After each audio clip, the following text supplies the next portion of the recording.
There's one. And there we go. There's two.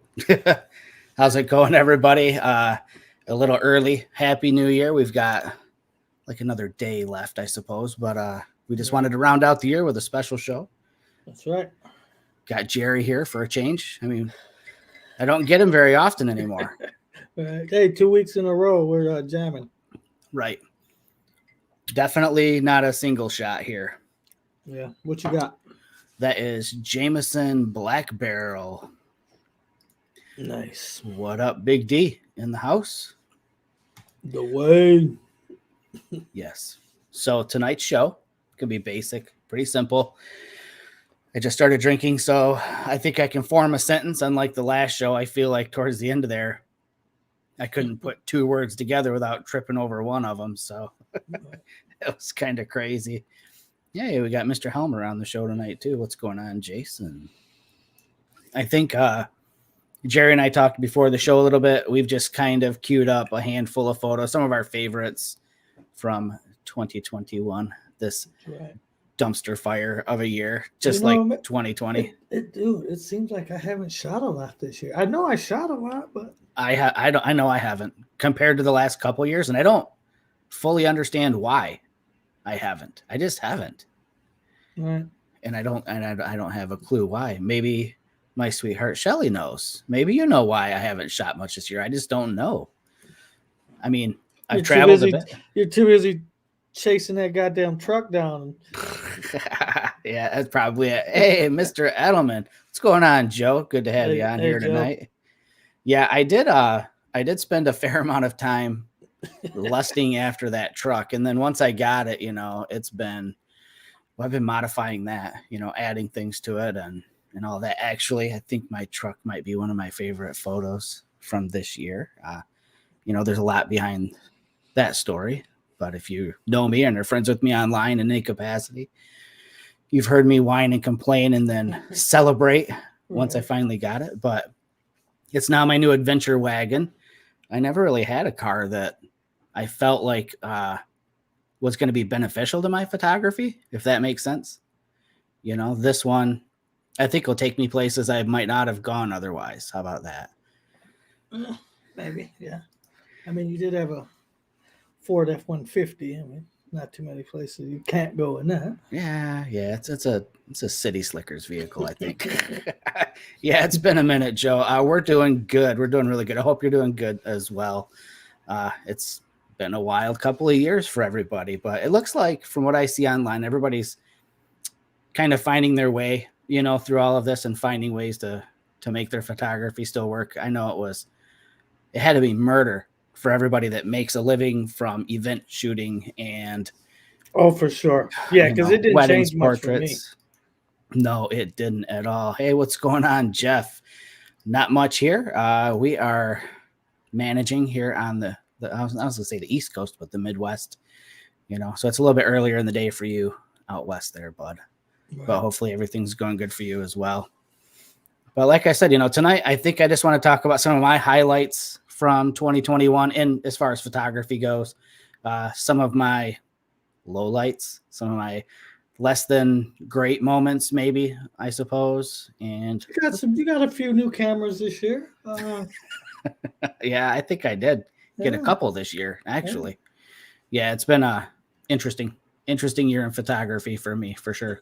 A couple new cameras, a handful of lenses, and it's different when you're spending money out of your own pocket and you're choosing your equipment.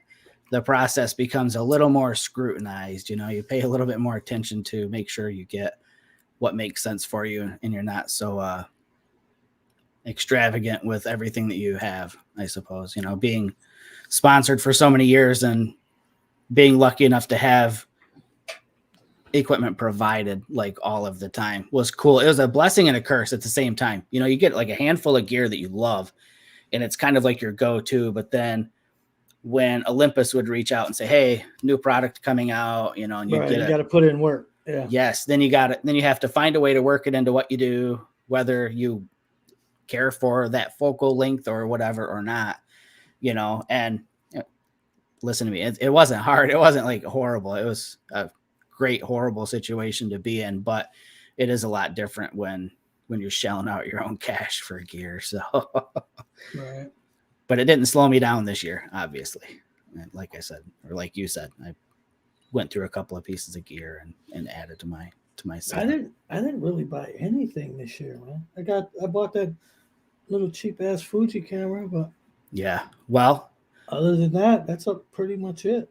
You didn't really buy anything, and dude, you're down to like the last thread of life on your Sony. So I know, dude.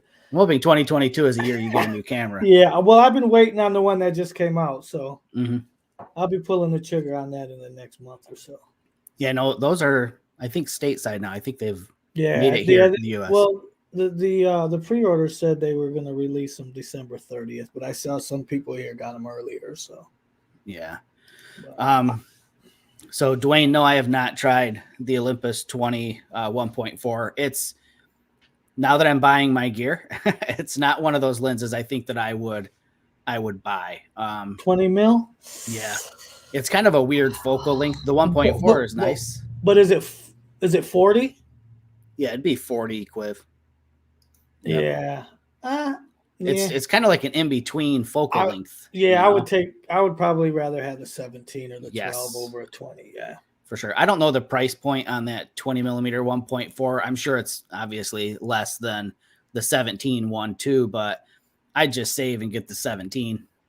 If you don't need that wide of a field of view, then just crop in a little bit on it, I'd rather have that extra little bit of light. The 17 1.2 is cool for Astro.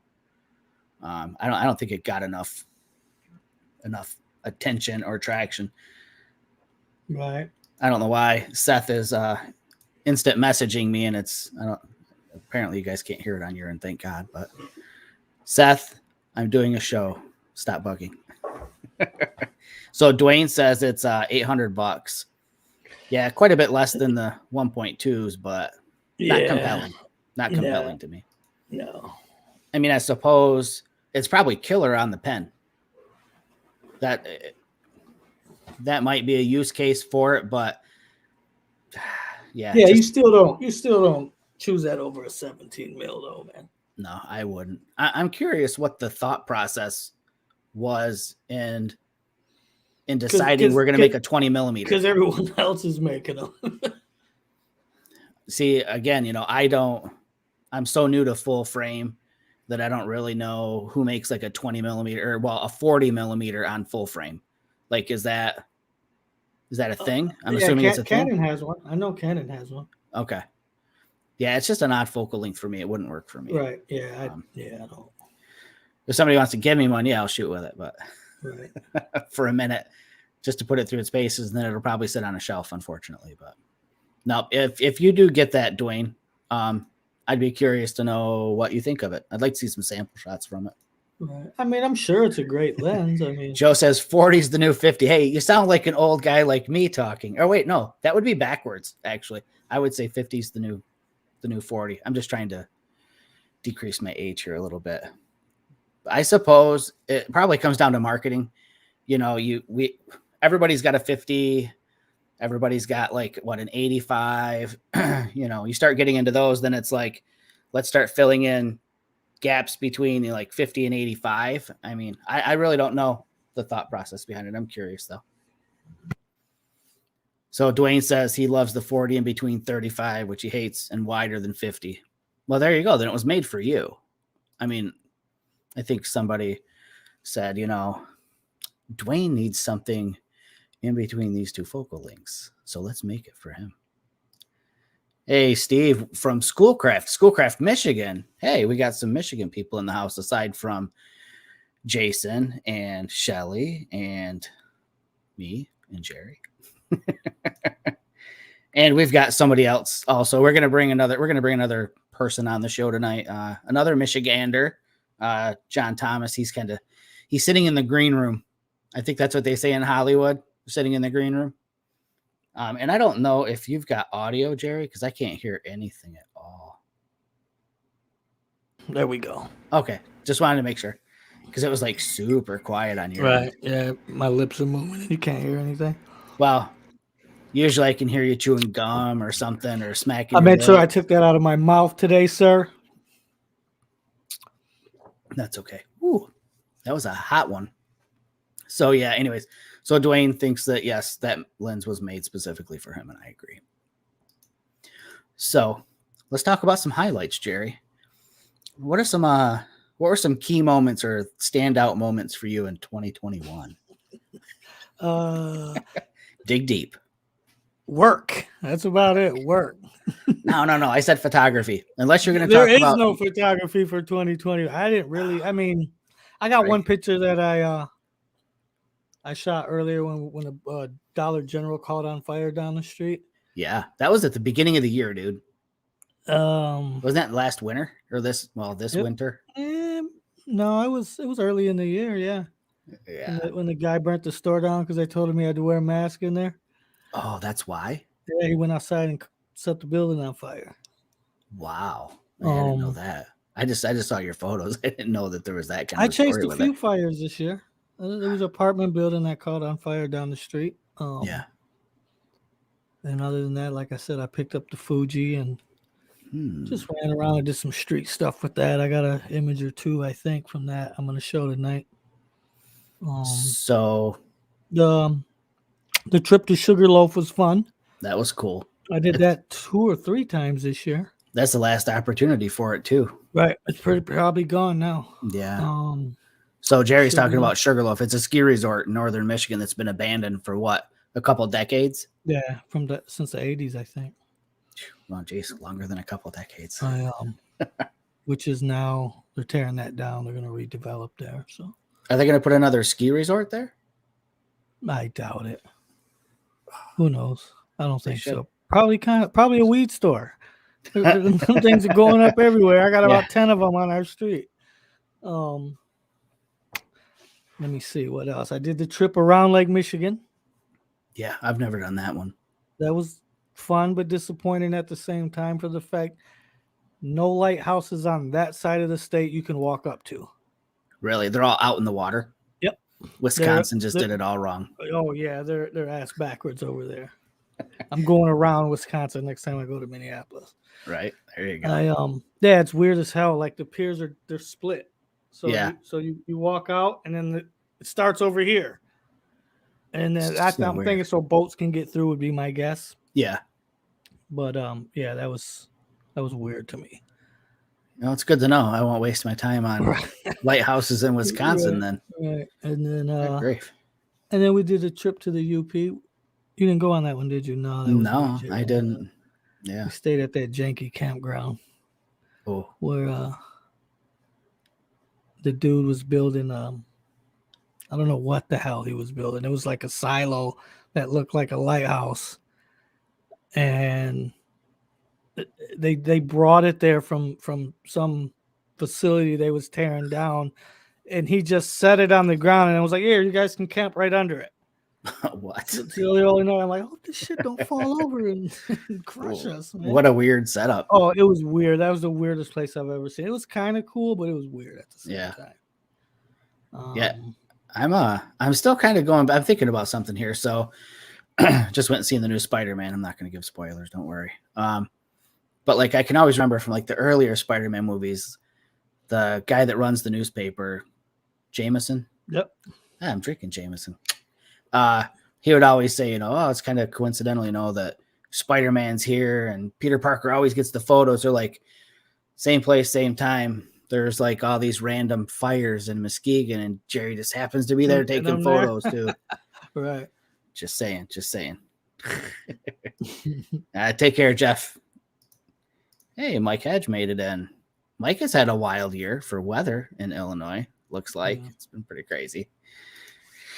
Yeah, well, those are some good highlights. What about what are the downers? The work travel, is that a downer? Or no, I'm enjoying that. The fact that every time I leave here, you guys get crazy storms over here, and I'm not here for them. Yeah, that's happened a handful of times this summer. Yeah. You guys are down here getting crazy, amazing storms, and I'm stuck in the hotel room somewhere. Yeah, that's a bummer. Well, maybe next year you'll have the opportunity to get better storms down there. They seem to get worse weather in all the locations you're going, right? So I did see the tornado damage that went through Kentucky. That was pretty wild. No kidding. Oh yeah, there was roofs missing everywhere. That's crazy. Yeah, that was pretty bad. And then you saw they arrested 4 guys from Michigan who went down there to loot and steal out of people's homes. No, I didn't hear that. Oh yeah, it was all over the news over here. Yeah, they're giving our state a bad name. Right. First it's us bitching about the lighthouses in Wisconsin. Next thing you know, we're down there robbing people's personal goods. Now, what about camera gear? I know, you kind of went through a little bit of a camera thing. Was it this year that you got the X100V, the Fuji, and then yep. No, I got rid of it. Yep, and got an XT20 now. Yeah. Yeah, you know me, man. I travel light, man. I've learned over the years that I don't need to have every amazing focal length and all that shit to create good images, man. No, you just borrow my shit. You know what? I should borrow some of your stuff because you do got a lot of gear. But yeah. So I know, speaking about that Fuji that you just got, and I do have that the little XE3 that I got laser engraved. I think Jerry and I, after the first of the year, we're going to do a Fuji show. I have to look and see. I doubt that I can do it with my camera, but if I can use it as a web camera and Jerry can use his as a web camera, I think we'll do a show, and the video portion of the show will be pretty cool because it'll all be in some sort of a color profile, some sort of a film simulation. I think that would be kind of fun to do a show like that. Right.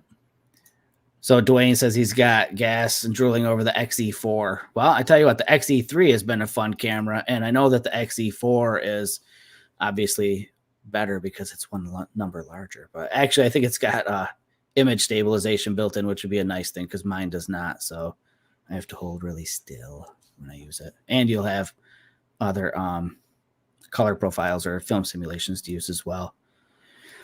So Joe asked if we're shooting primarily Fuji or Sony at this point. For me personally, it's been Sony 90% of the time, the Olympus equipment 9% of the time, and the Fuji 1%. So my Fuji lives in my truck, and it's just, I've kind of adopted this little project with it. I've got one memory card stuck in it. That memory card does not come out until it's full. I've chosen a custom baked film simulation, a black and white. So I'm treating it sort of like film in a way, in that by the time, and I don't review or play back photos either. So I couldn't tell you what the first 15 photos on that card are. So that's what I'm doing with the Fuji, but the Sony is mostly landscape. And I did get like their 200 to 600 for some wildlife when I'm using the A7R3 because I can crop in super far for animals I can't get close enough to. The Olympus gear is what I trust the most when the weather is just insane out. And I just don't trust the Sony weather sealing. Nobody does it like Olympus, period. So, and then, the live composite, of course, when I'm shooting lightning and things like that as well. So that's just kind of how it's been for me, Joe, is landscapes, and the majority of everything else has kind of been Sony. Olympus fills in inclement weather, or when I want to use live composite or another functionality that Olympus has that no one else does. Pro Capture is another one. And then the Fuji is just for that personal project. What about you, Jerry? What is your primary and secondary or whatever? I shoot my Sony gear usually when I'm shooting client work, portraits, stuff like that. And then any other time I'm usually shooting my Pen F.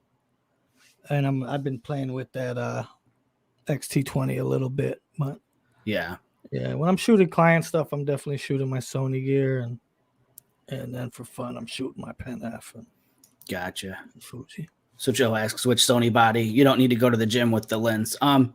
Kind of do with the 200 to 600. Good grief, that lens is a monster compared to like Olympus's 300 f4. But the bodies that I'm using are the A7 III and the A7R 3.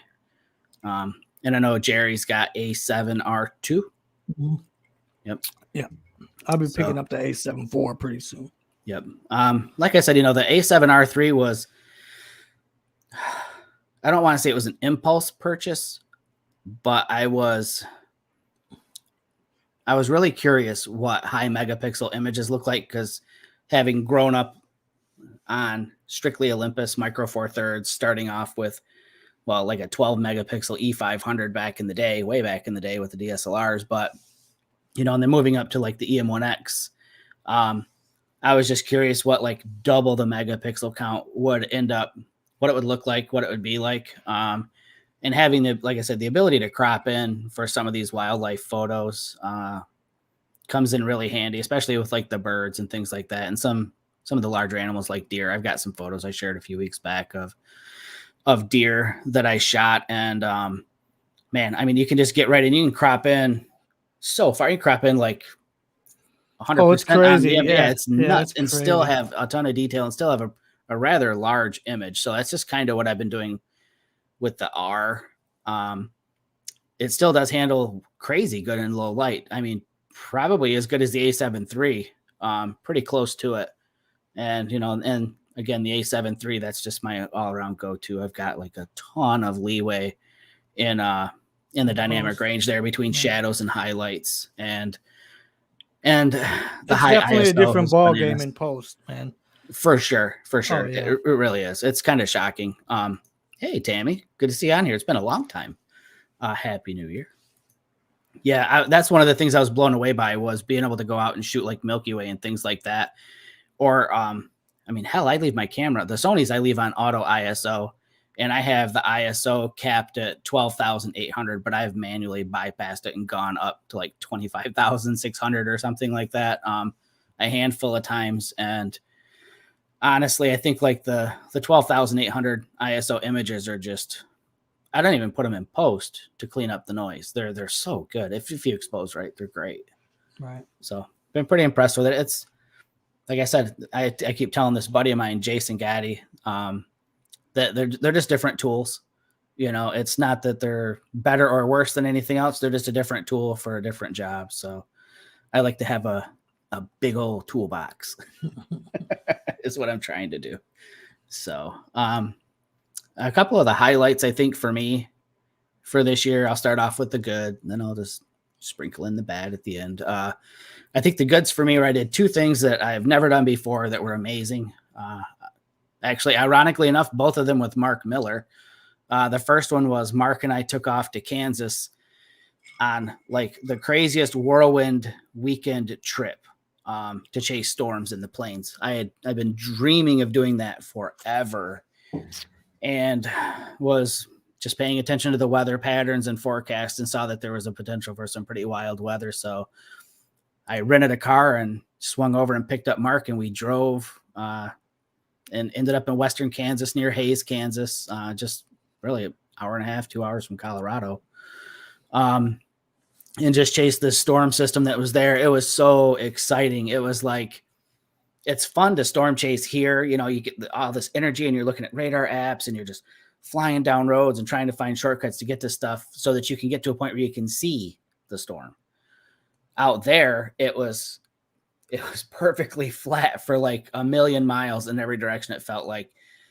So you could see where the weather was at. And then it was just a matter of just cruising around back roads, finding stuff to put in your shots, to work into the scene. And I've got a photo from that day here, of course, in my photo share for tonight. But that was the first one. And I think that was in May, if I'm not mistaken. So it was kind of like early in the storm season. Probably could have waited a little longer to do that trip.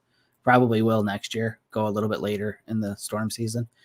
And then the other highlight would have been going to Oregon. Again, went to Oregon with Mark. The initial talk was, we're going to go to Oregon and we're going to scout for a potential workshop in the future. I have no idea if we're going to do that. I haven't really talked to Mark a whole lot since the trip, so I don't know if that's something we'll put together or not, but that trip was amazing as well. A lot of learning on that trip. I learned that the marine layer sucks and it ruins every sunset you could ever want to shoot. Because at that time of the year, we went in August, and until you get into like later in the year, I guess, you battle the marine layer, which is, just think of it as like this layer of fog that comes in from offshore right around sunset every day, like clockwork.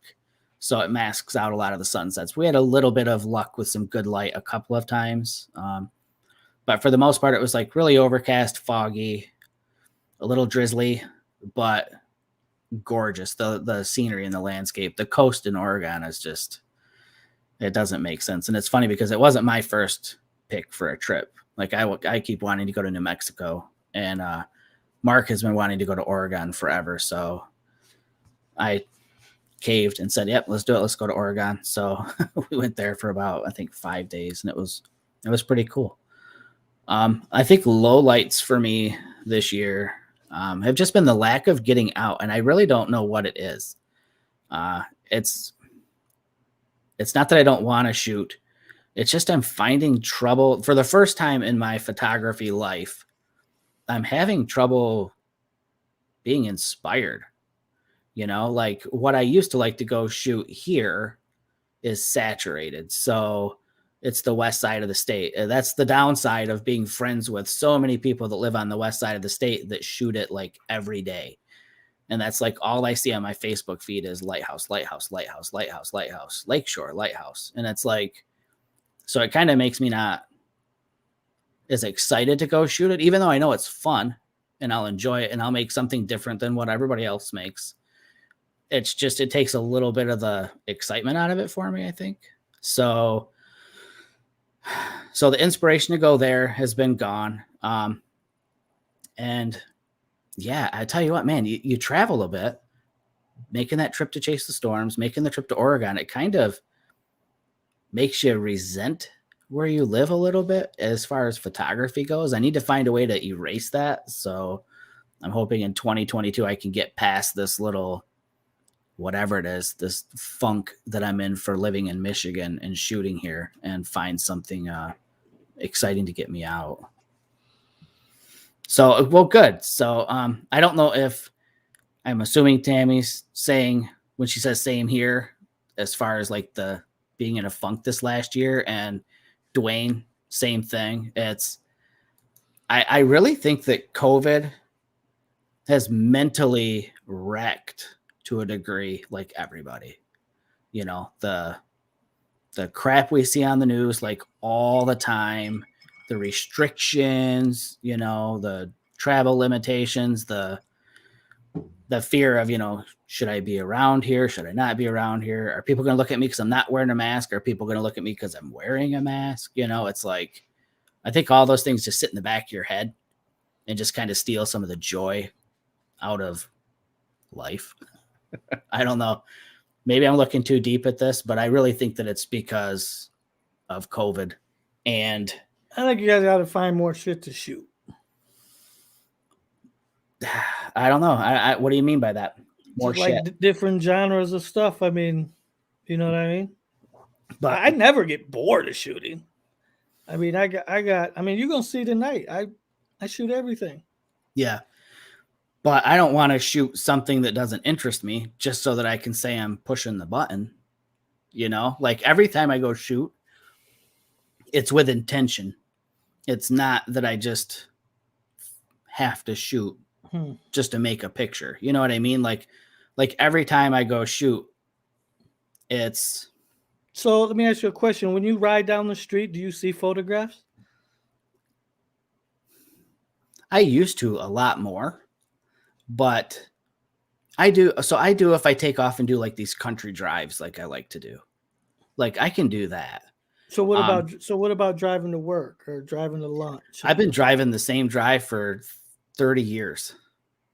I mean, right. Yeah, so for me, it's the same route every day. So for me, I do see, I have places along my drive that are amazing and they're super photogenic. So at that point, and I do stop. I mean, I just don't share photos all the time from the stop because it's the same place. Like that's another thing too. Social media has kind of done weird things to me. Like I've got this hillside that I love to shoot. It's cool as hell. But I could shoot it almost once a week, just depending on what the environment looks like, the sky and time of day, things like that. I could probably hit it once a week and make a great photo. But I've shared it enough times that I kind of feel like I make photos to share them as much as I do for myself, for landscapes especially. I mean, there's no point in me shooting this hillside and then never sharing it with anybody. It's not like I'm going to print it out. I mean, shit, I don't have room on my walls for any more prints. So I guess for me, it's like I need variety. I get burnout on the same thing. It's like if you drink the same Coke product for your entire life and never did anything different, you want some variety in there.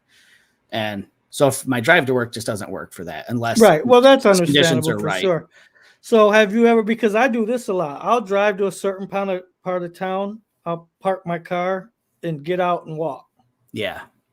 Yep. You know what I'm saying? The other day I drove to Grand Rapids and went to a part of town I'd never been to, parked my car and I walked 6 or 8 blocks. Yep. And I snapped a bunch of photos in the meantime. You know what I mean? Because it's all new stuff to me. Yeah. Yeah. I love classic Coke, Joe. It's just a bourbon night tonight. Sorry. No, I get it. And so, okay. So for something like that, that's a mood thing for me. It like exploring abandoned homes and abandoned buildings. That's a mood thing. Like I couldn't be totally geared up and set on going to like photograph some crazy weather that's moving in and then shift gears and then go walk into an abandoned building and shoot and be in the same level of excitement for that. You know what I mean? So the way I normally, I guess you could kind of say schedule my shoots would be that was if I'm not shooting portraits because my models got stuff to do. The girls I shoot are busy. Right. Mm-hmm. And I don't want to shoot landscapes or I don't want to shoot lighthouses.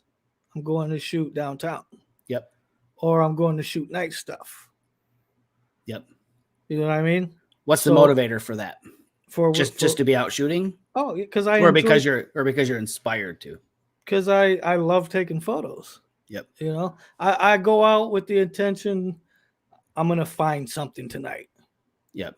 You know what I mean? It's like fishing. I'm gonna catch something or going hunting. I'm gonna shoot a deer today. Yep. You know what I mean? So to answer Joe's response, that's an inspiration thing. You know, that barn that's literally where I decided that I completely loved photography and it just kind of held a special place for me. So it was easy to be inspired. And also if you look at if you go over to Flickr, find me on Flickr and I have an album of just that barn, go look at the photos there and there might be some slight similarities between some of them, but for the most part, they're so individually unique, spread across a decade of shooting that barn. So again, kind of going back to that location on my drive into work, at that point, you've got a subject, the barn or this hillside, and then I let the environment dictate whether or not it's something that I want to stop and photograph and I'm going to shoot. Yeah. Or for the barn, I had a shot list in my head, Aurora over it, Milky Way over it, star trails, thunderstorm, shelf cloud, lightning strike, snow. I had these things in my head that I had to wait for the right time for them to be possible. I don't know how many times I drove to that barn when there was a storm coming in and it was just garbage and it was just not anything that I wanted to shoot. I hung out and let the weather roll in and let the wind hit me and enjoyed being there, but it wasn't something that's what I was going to ask you. Did you enjoy your time while you were there? So much. And I still do that. I love doing that on my country drives. Like Shelly and I'll jump in the truck and good Lord, we've driven hundreds and hundreds of miles in a weekend just on back roads. I mean, just literally covered like this 100 square mile area, but drove 300 miles within it, just stopping at random abandoned homes or an apple orchard, or whatever to shoot. But again, it's like this headspace that I get into, and I get what you're talking about, like with Grand Rapids, when you parked and walked and knew that you would find something that caught your eye and something to make a photo of. For me this year, it's just been the motivation to do that just isn't there. I'm just not excited by it. And I don't know if I'm just so stuck on the thought of wanting to go somewhere else to shoot. You know what I mean? Traveling's always cool for sure to see new stuff. I found that one thing that is really inspiring for me is to jump on a pedal bike. You're gonna see way more stuff to photograph on a pedal bike Yeah. than you will in any vehicle. Yeah. I mean, I can get 3 or 4 blocks from my house going through alleys and things like that, and I'm gonna create way more photographs than driving 3 or 4 blocks. Yeah, but I know you're like you're way more into the urban thing than me.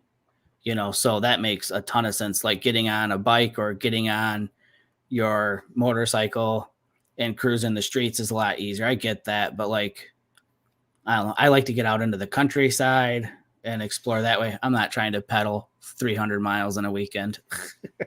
I'm gonna get an electric bike. I think I am gonna pick one up this year though. Yeah. Yeah. So Mike says maybe that's the problem. The barn fell down. Yeah, it sucked. It's definitely it's removed something that I really enjoyed shooting, and I haven't found a replacement for it.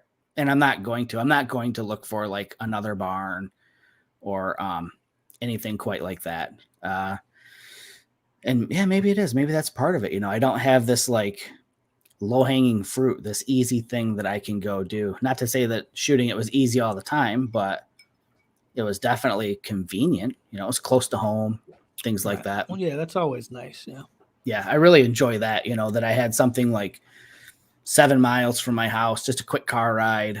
And so, like I said, if there was weather moving in or the International Space Station flying over, whatever, I could make it there easy, pull off a fun shot, and then leave. But I'm confident that 2022 is going to be a banner year. It's going to be a blast. I just have to make it be that way. Yep. So, yeah. Let's get John in here. He's been in the green room forever. I know. Let's pull him in. Ready? 1, 2, cheers. There we go. What's going on, John? Hi. How are you guys today? Good, man. Doing good. I'm trying not to be a Debbie Downer with how bad my year was, but. Well, it was 2021, so. Yeah. Every year above ground is a great year, fellas.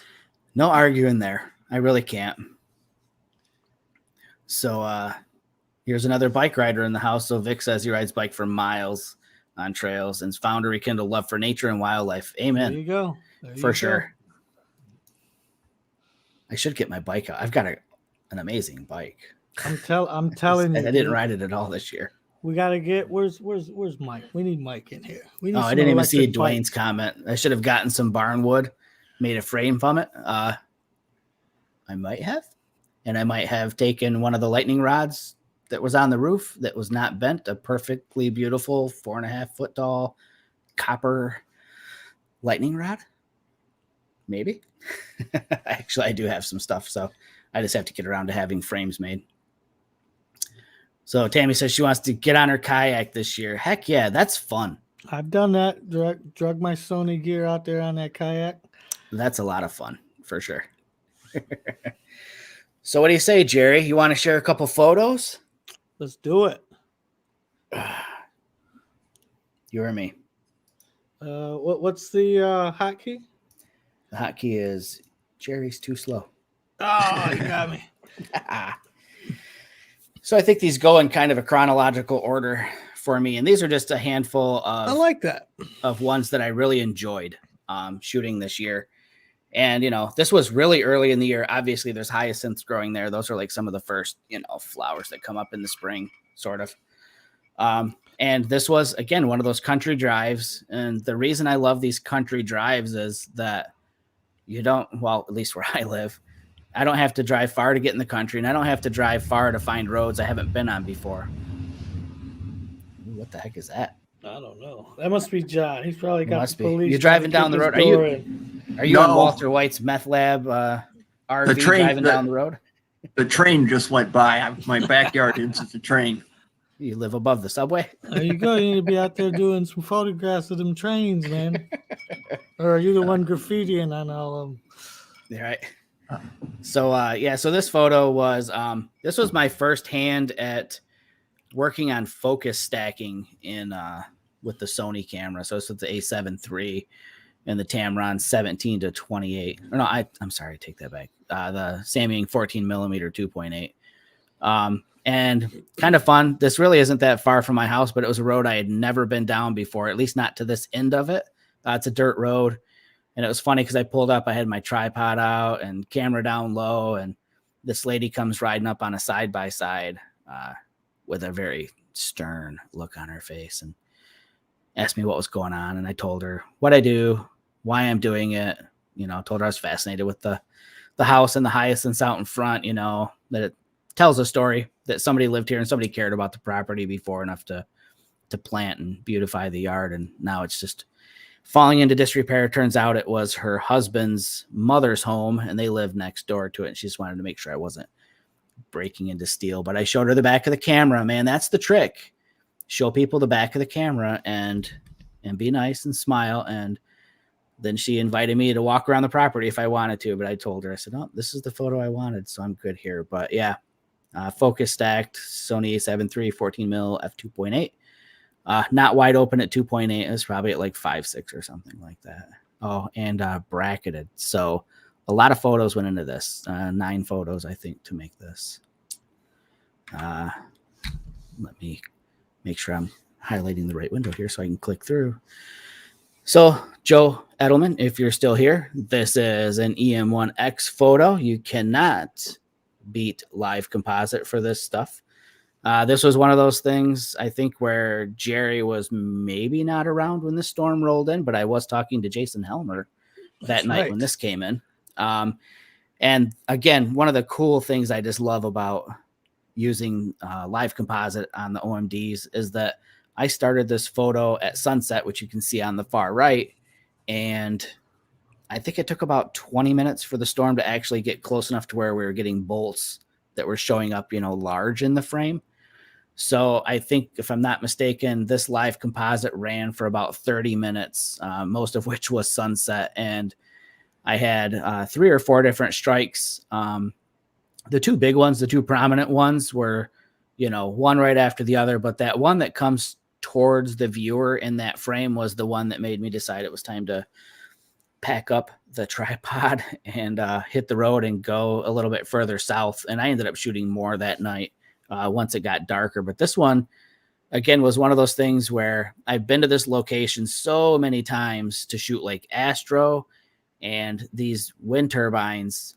If you live close to them, they're giant. They're just massive. And I always wanted to get a storm coming in. I kind of hoped for a shelf cloud with this, but I'll tell you what, I have no complaints because the lightning was just super intense that night. So pretty stoked on how this one turned out. And this would be like my standard go-to Olympus kit. Generally is the EM1X and the 12 to 100 f4. So I know that's exactly what was on this, pretty much what I walk out the door with. So pretty pumped with that one. The next one was a little bit later. This was in May, and this is in Kansas. This is somewhere near, I think it's between Hayes and Salina, however you say it, Kansas.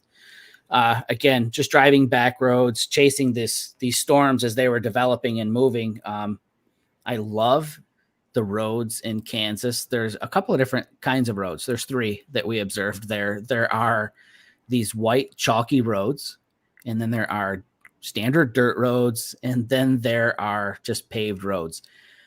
Dirt roads and these chalky roads, the minute they get wet, they turn into sludge, and they are dangerous. I can see how people get hurt chasing storms. If they get on these back roads, you get stuck really easy. The car that I rented for this trip was supposed to be all-wheel drive. We didn't find out until we were, I think, in Illinois that it was not all-wheel drive. And later on that night, we ended up getting stuck in a tornado-warned cell, and we had no idea where the tornado was in relationship to us. But I got us out of it. But anyways, back to this shot. So this is with the Sony A7 R3, and this is with the Tamron 17 to 28.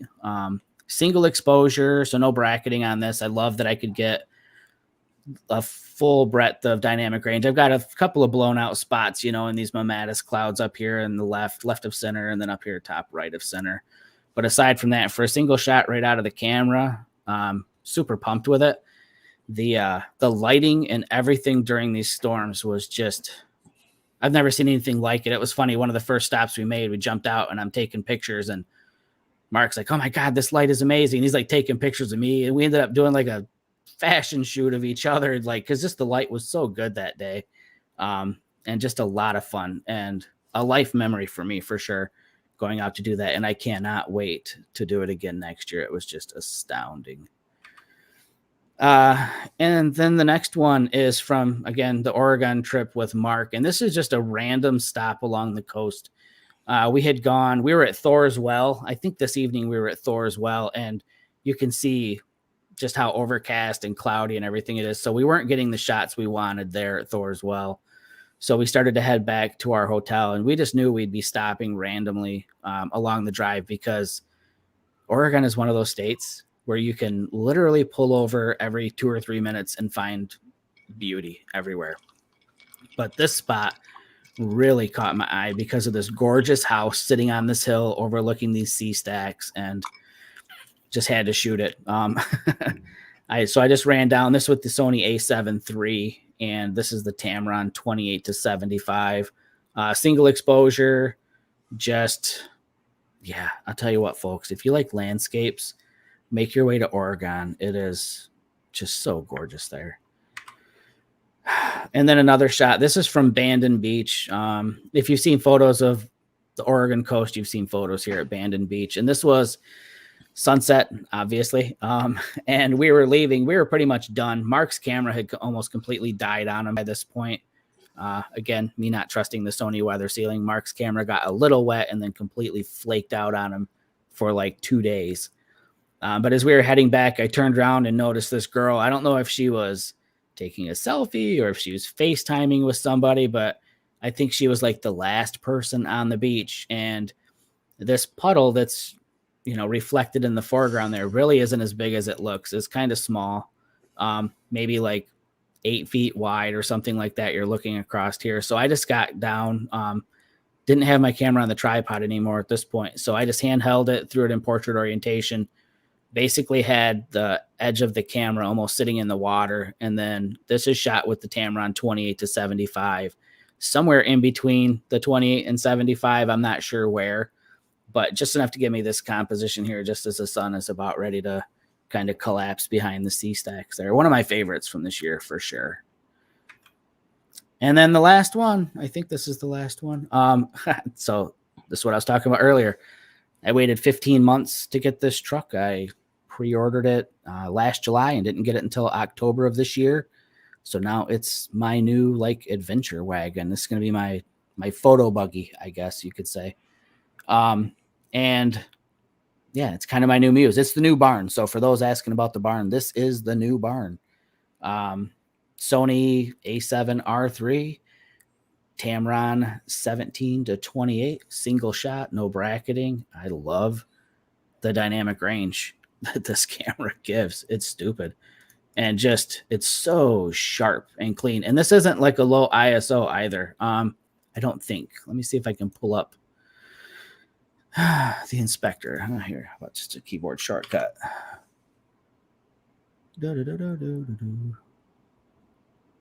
Well, it says ISO 100. And actually, this is the Samyang 14mm f2.8. So I guess maybe it was ISO 100. I must have been on a tripod for this. I didn't think I was, but still, love it. Love the colors of it.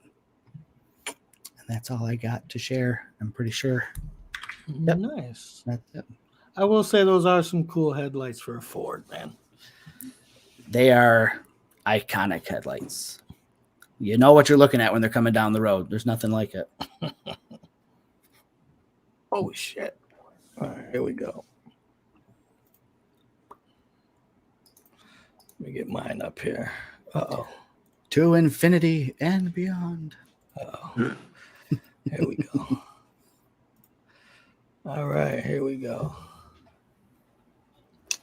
All right, so this here is an image of Pierre Marquette in Muskegon, taken from North Muskegon across the channel.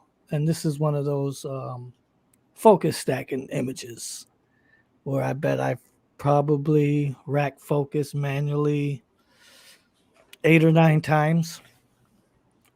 from the sky to the rock in the foreground. That way everything's sharp. So this was one of my first attempts at focus racket or stacking. And I think this was probably about 8 or 9 images combined. Here goes one of my fires that I that you didn't start. That I didn't start, and that's not my hand right there saying, "Hey, it was me." My cousin left my house this day, and he calls me and he's like, "Yo, man, there's a fire down the street." So I'm thinking, yeah, whatever, probably nothing crazy. And then I go outside and I see tons of smoke. I'm like, what the hell? So I go down the street, and I initially went down there with my Sony and the 28 mil. Mm-hmm. I got a 28 2.0 prime. And I was like, yeah, they ain't gonna let me get that close, because I tried to walk right up there to them and they kicked me out. So I went back and got my 70 to 200. So this is a 70 to 200 shot, probably at 200 millimeters, with a little bit of that sauce on it. And then this is Sugarloaf. This is the ski resort we were talking about. And I really like this shot because it shows indoors, some cool lighting going on inside, and then you can also get outdoors on the other side of the frame. So you can see the pool's all overgrown and green and graffiti everywhere. This place was cool, man. Yeah, it was. It's kind of depressing that kids go in there and demolish this stuff. Right. The graffiti's cool. I don't mind the graffiti, but to go in and break out all the windows and then that just turns the place into a dump, and then next thing you know, they're trying to board it up or tear it down. Yeah, the abandoned factory in my town. There's a 8-foot chain link fence around it now because kids were breaking. Right? And how many times have we been in there? You know what I mean? Yep. Yeah, and it's fun every time you go in there. Now they're gonna tear this down.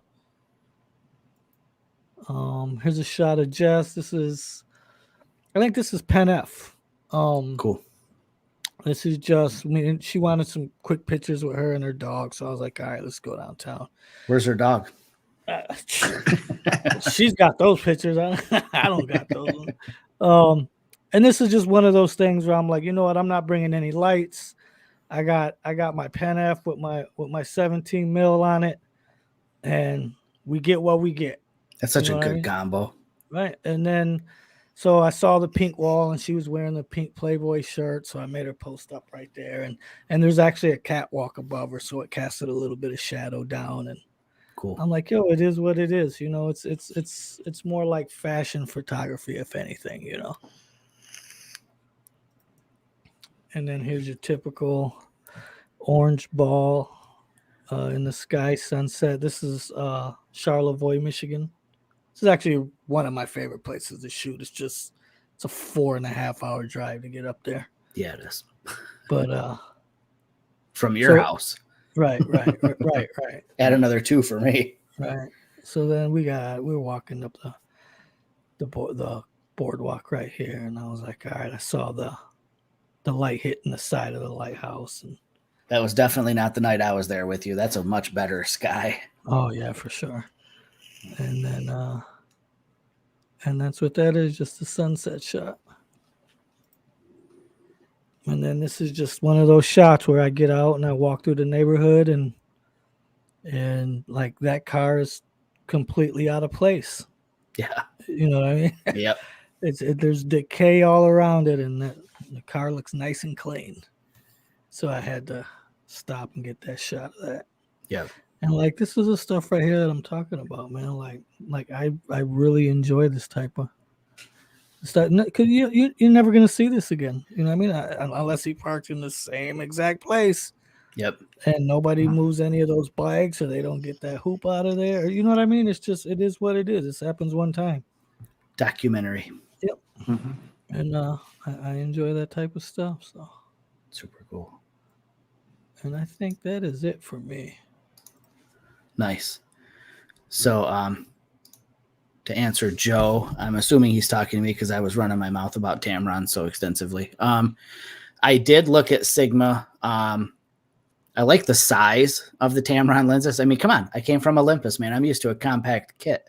So jumping into Sony, everything was so big. Even the Sigma lenses were Oh yeah, they're a lot bigger and heavier. larger than the Tamron. And you've got some negatives about the Tamron, which would be the focal lengths are kind of funky. They're not like your standard focal lengths, you know. So like the 70 to 180, it obviously falls a little short. It's not a 70 to 200. But it's a lot smaller and lighter. Yep. And the 17 to 28 isn't a 14 to 28. So it's not as wide, you know, on the wide end. But for the price, I honestly, I couldn't go wrong with them. The clarity, they're super sharp. They're light. You know, you don't have all the bells and whistles. You don't have function buttons on them. There's no image stabilization in the lenses, but I've had a lot of good luck with them so far. I know my buddy Brian Essler, he's a big big Sigma fan for Sony. So I guess if I wanted to, I could probably get my hands on some of those and do a side-by-side, but I'm pretty happy with how the Tamron lenses are performing so far. Just mostly it's the size. I mean, I'll be honest. Right. You get kind of spoiled with Olympus. I mean, you have such a compact kit. I mean, even with the EM1X, I know the EM1X it's big and it's my go-to with Olympus, but aside from that, the lenses are pretty small. So that was my main driver, Joe, just to answer that. I know I got the opportunity to shoot the Tamron 150 to 500. Yeah. Lens is not very big. It's probably the size of the 300. No kidding. F4. Yeah. Yeah. What's the f-stop on it? Yeah, I'm curious about that too. It's 5.6 to 6.3 or something like. I mean, but then again, you're shooting full frame, so you can crank your ISO up and right and make up for the light. Yep, for sure. No, what about you, John? Did you bring any photos to share tonight? Yeah, I did. Remember how this works? No, there's a share button down here, but I think I've tried it before. So Mike says he picked up the Tamron. He said tampon 28 to 200, but we know what you're talking about, my man. Swelling up may not be the sharpest. It does fine when he stops it down a little. It's closest to the 12 to 200 on Olympus. Yeah. I have no experience with that Tamron. I know, like I said, the ones I'm using so far, I love them. I'm surprised it really just how good some of these Tamron I wouldn't consider an off-brand, but some of these other off-brand lenses, how sharp they are. The Viltrox lenses, yeah. God dang, dude, that Viltrox 85. I'm gonna get one of those for my Fuji. That 85 1.8 is bananas. It's so sharp.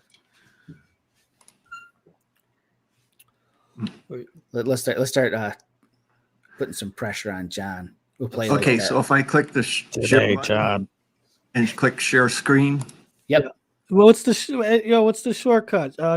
Control S. Yep, or Shift S maybe. Shift S. But he doesn't need the shortcut. He's already at that menu. So Tammy says she's never had any luck with Tamron. Always went with Sigma. So what was your bad luck with Tamron? I'm curious, like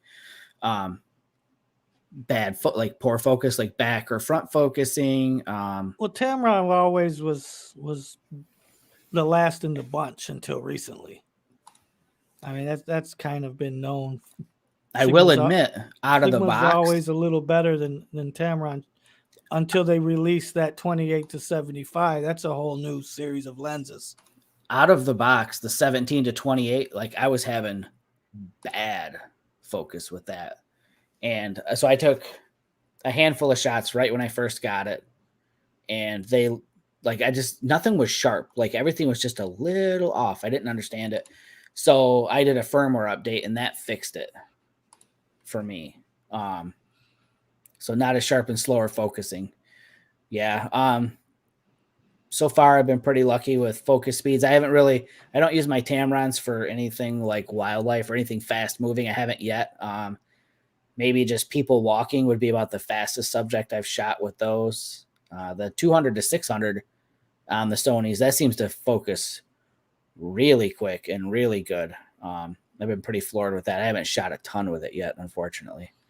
It's funny. That was literally an impulse buy. I'm almost embarrassed how that worked out. I was in Muskegon with Shelly and and just got a bug to go shoot the snowy owls because I knew they were back, and just on a whim stopped into the camera store and asked them, what's the longest lens you've got for Sony in-house? They're like, well, we got the 200 to 600. I'm like, all right, I'll take it. And I left and I thought, holy shit, I just bought this lens. I wasn't even planning on it. But I mean, for the most part now, the only thing I'm lacking on my Sony system, I think, is a macro lens at this point. So Jamie? Yeah. If I don't seem to know how to share my screen and pull up the pictures. Yep. Can you pull up my Flickr account and the album 5 Fab? Yeah. Let me see here. What's your screen name? John Thomas 49, lowercase, all lowercase.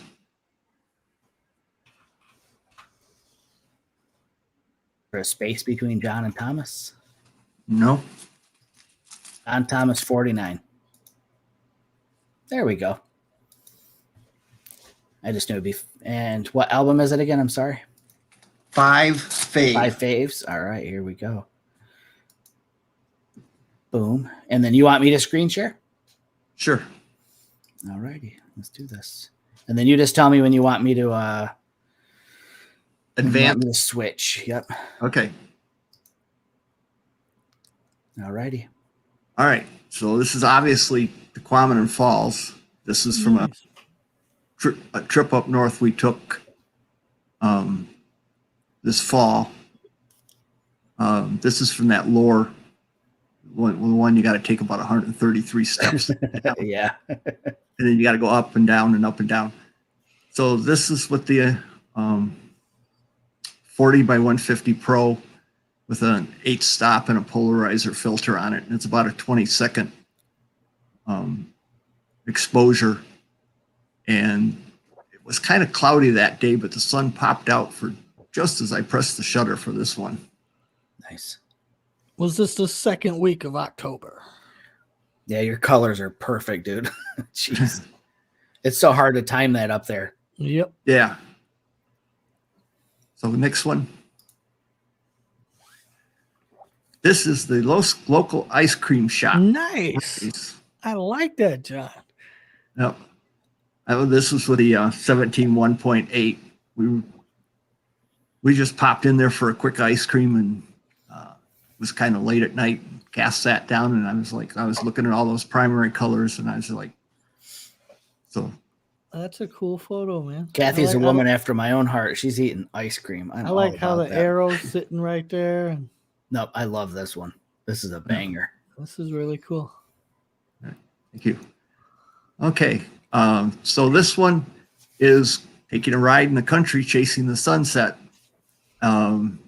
This is on Bird Road, and I drive that quite often because it's open and stuff like that. And this is actually facing east, in case of you got to turn around sometimes and look behind. Yep. And this stump of a tree here, I shoot it a lot. That's cool. So, that's crazy cool. Yeah, so it's probably the 17 by 14. Yeah, I love the light in this. God. And so this is from a trip we took in February this year. This is at Big Sable. Yeah. Yep. And then all the ice and stuff that was blowing up. Wait, you guys walked all the way Yeah, up that's to what I was Big just going to say. That had to be a fun walk. Wow. Hey, I'll tell you, it was 80 degrees cooler than when we did it in July. Right? Yeah, I'm sure. Holy smokes. Yeah. Okay, so hold on. Let me, I'm sorry. I'm going to scroll here. EM1 Mark III. So is this converted to mono in post, or is this done in camera? I like In post. in post. I like the tones here. Yeah. with the Nick software. Oh yeah, Original. gotta love Silver Effects, man. Yeah, Silver Effects. Yeah. Ooh, I like that a lot. So just a tip mouse at Kensington in the winter, sitting on a branch with a little bit of snow, also converted in post processing with Silver Effects. I love the details in the feathers on his forehead. Yeah. Sweet. You got me wanting to go to Kensington. And this last one, this is a Peregrine Falcon. This is with the 40 by 150 with the 2X on there. This is kind of an example of one of my favorite rules is when you're driving around, if you need a telephoto, you need a telephoto now. Yeah. You got time to put a wide angle on if you're going to shoot scenery. Yeah. So it happens to be one Sunday morning, I just pulled into church and there he sat on the cross. Yep. I've learned my lesson doing that. So what I typically do now is when I get in the car, the zoom lens goes on the body. Yeah. And then when I get out, then I'll swap it. Yep. Agreed. I've got two bodies. I've got the EM1.3 and the EM1.2. So I tend to wide angle on the 2 and I keep a telephoto on the Just 3. don't grab the wrong body. You'll be all right. Just don't go shoot with Jerry because he will give you so much crap for bringing 2 cameras and That's a right. bunch of lenses. That's right.